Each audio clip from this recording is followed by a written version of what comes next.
California Honda dealers, Chris McGee, Allie Clifton, Big Game James Worthy, and Mike Bresnahan. We do have Mike Trudell out in Denver. The Lakers drop game one of the series. They have now lost 9 in a row to the Nuggets. They are unable to solve this riddle, guys, and there's a lot of ways we can take it. I'm just going to throw a few things at you, and James, you start, and we'll go around.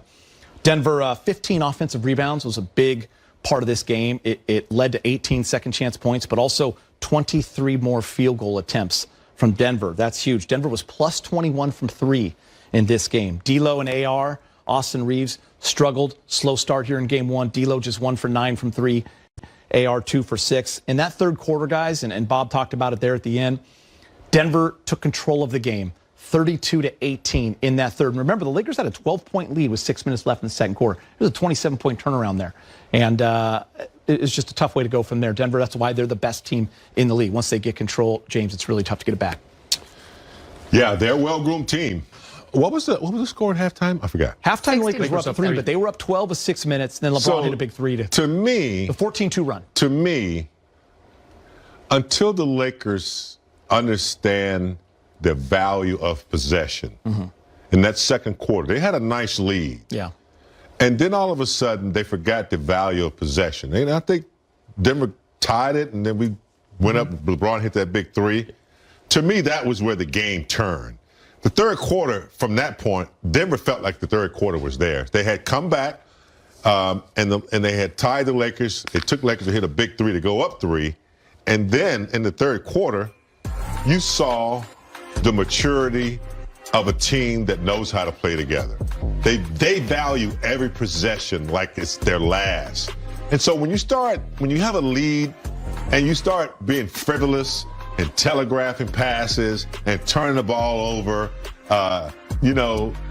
really not good basketball, not mature basketball, and you don't value the basketball, that's what happens. And when you give them that momentum, third quarter was a disaster. And then I don't know whether the Lakers stopped thinking they could win, or I don't know what happened, but more turnovers, lackadaisical movement on offense, ISOs, turnovers, and then they just swept your leg at that point. Yeah, Allie, they swept the leg. Yeah, we just showed you the numbers there in the third quarter, Allie, and I think we were watching this game. What's hard as Laker fans when you're watching is that you feel like you have to play perfect. Because when you have those meltdowns or those 5 or 6 possessions where you throw the ball away and don't get a shot off, this team makes you pay dearly. That's exactly what I was going to say. Just from a standpoint of not only are they the defending champs, not only do they have the shot making, the confidence, the focus on both sides of the basketball every single possession, but they make you adjust to them by simply playing mistake-free basketball. Every single possession in that third quarter alone. Again, this one just felt so similar to the other ones. It's just that what was considered clutch changes by the Denver Nuggets, or those clutch opportunities that they took advantage of down the stretch in the most recent matchups, it just came in a momentum shift way in the third quarter. KCP alone, 0 points at the half, has 12 to finish the game, 4 threes, all in the third quarter. Him understanding, rising to the occasion, changing his level of play. I mean, Michael Malone said it at the end of the third quarter. We got back to playing Denver basketball, but it came on the defensive end of the floor. The Lakers looked out of sorts offensively. They were thinking a lot. When it came to that 14-4 run that ended up being 20-4, I can't stop thinking about, you get an Anthony Davis putback and you get a jumper by Rui Hachimura. Outside of that, couldn't get anything going. Couldn't get anything going. And you mentioned KCP. I remember early in the first half, it was Peyton Watson. He had 8 points. By the way, never scored again. Never heard his name called again. But in that time, he kind of kept them within that distance. And Porter wasn't really lighting it up in the first half either. Then he came alive in the second. So this is disappointing for the Lakers because I feel like they made really good strides with the 3-ball this season. First time in 10 years they were top 10 in the NBA. They finished 8th in 3-point accuracy. And then you have a day like today where their starting backcourt goes 3 for 15. And the Denver backcourt, they made 8 threes. That's the difference right there. So it was almost like watching, I mentioned this to you in the conference room where we watched the games. It's like watching maybe the Tennessee Titans. Once the Lakers got behind, they can run, they can run, they can run. There's no deep ball, though. When you're not hitting your threes, it's going to be really hard for AD and LeBron to get this team back in a game against a team that's almost flawless on offense, like the Denver Nuggets. So, They really have to play perfection. A little shot at the Titans, too, huh, Brett? Yeah, I know. Yeah, Derrick Henry, he's gone now. So we can make fun of them a little bit. But the other thing I don't like, okay, AD played 44 minutes, LeBron played 40, and there's very little rest. These teams meet again on Monday.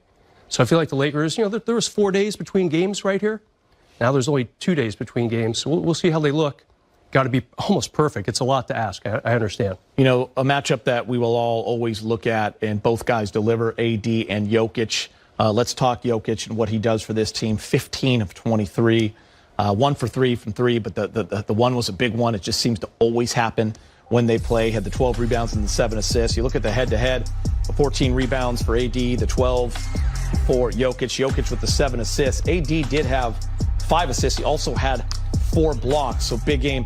Seemed like he did his job. He got going a little later as well. He had some moments where I know you wanted him to attack differently, but if you're looking at AD's numbers, he came to play. But in the end, it's the Joker getting it done. Yeah, I mean, the numbers, you can't argue with the numbers.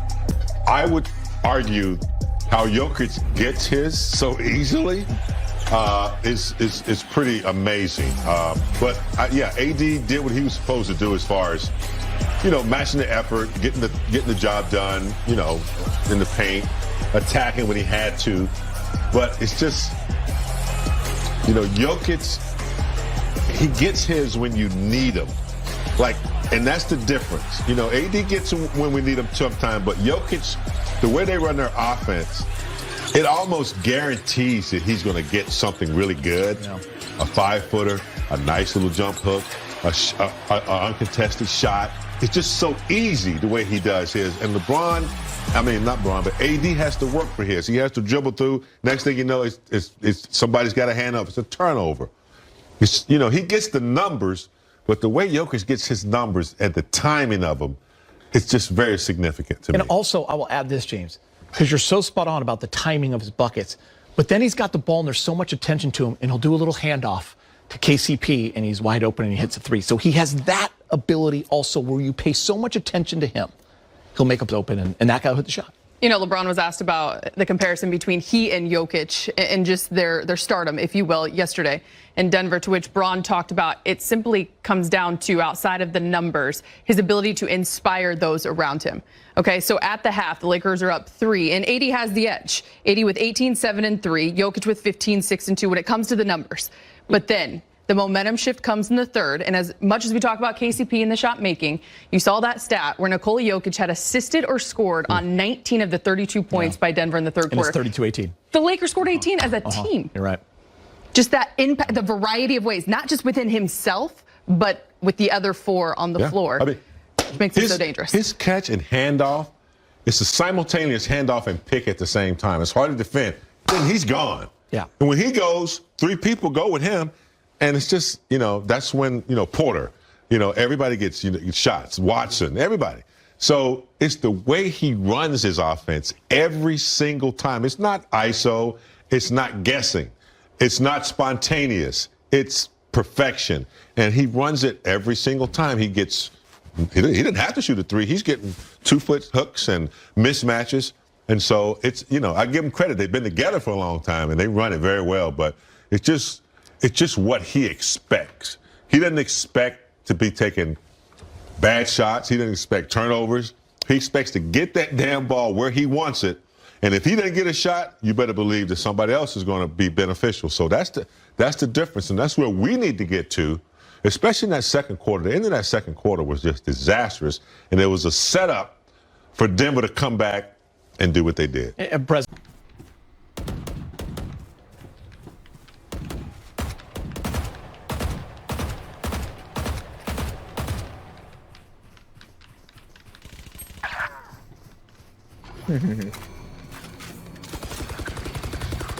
Cortando a visão.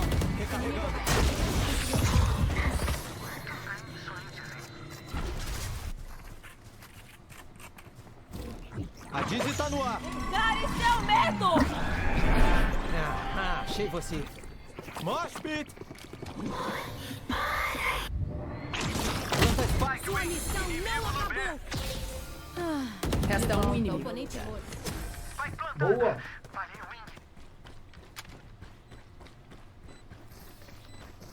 Sabemos mais agora do que antes. Vamos aproveitar.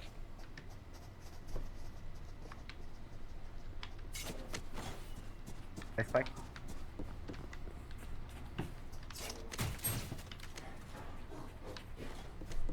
Bora rushadão B aqui, mano. Tem 4 pessoas só. O Gecko tá ficando cravado aqui, ó. Aqui. Mete uma smoke. Meteu uma paranoia, na verdade. Tá com uma paranoia. Paranoia. Peguei ele igual maluco.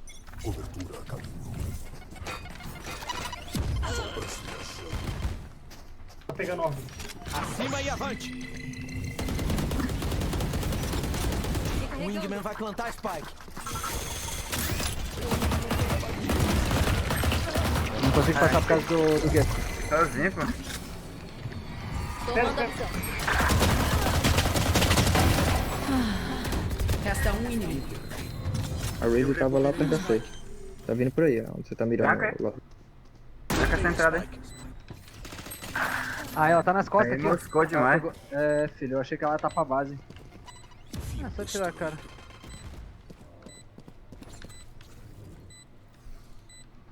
Ela não vai abrir, não. Ela vai dar a volta por um lugar. Último jogador vivo. Ah, é, só jogar. 80 nela, tira a cara.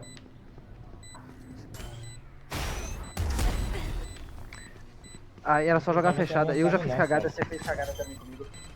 Ó.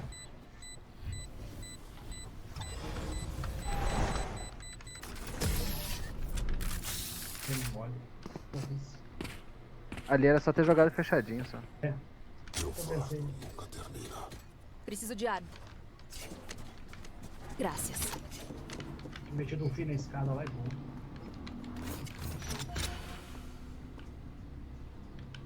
Ali.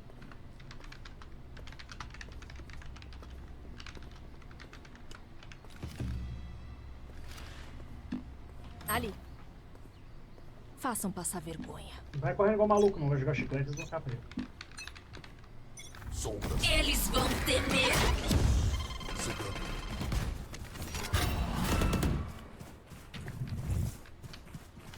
Tolos cegos.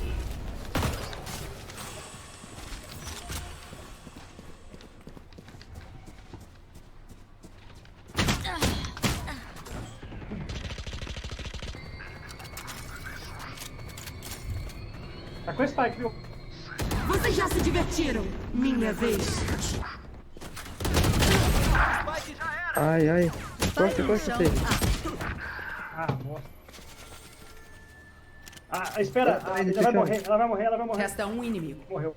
Pega spike boa. O que é? Tá. Tava lá no fundo do bombe, lá atrás, o Sage. Nossa spawn. Tô com Spike.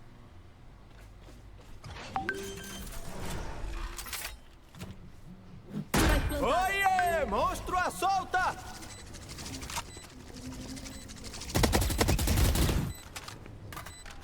Tem parede, viu, Sage? Tá contigo, macho!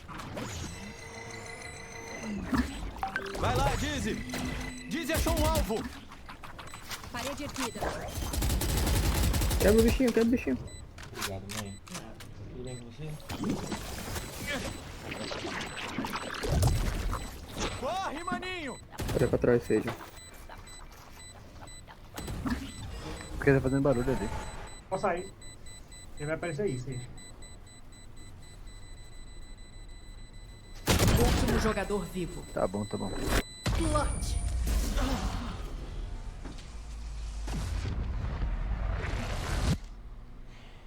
Respirem fundo. Seus corações batem forte.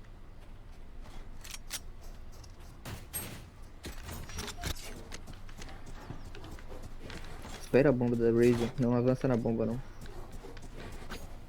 Dá um tiro na ala, todo mundo. Não dá cara C aqui. Não dá. Ali. Vou esperar eles rodar pra me plantar. Ah, Eu vou tomar esse spot aqui, tá? tá avançando pra pegar a orbe no C. Não abre aqui.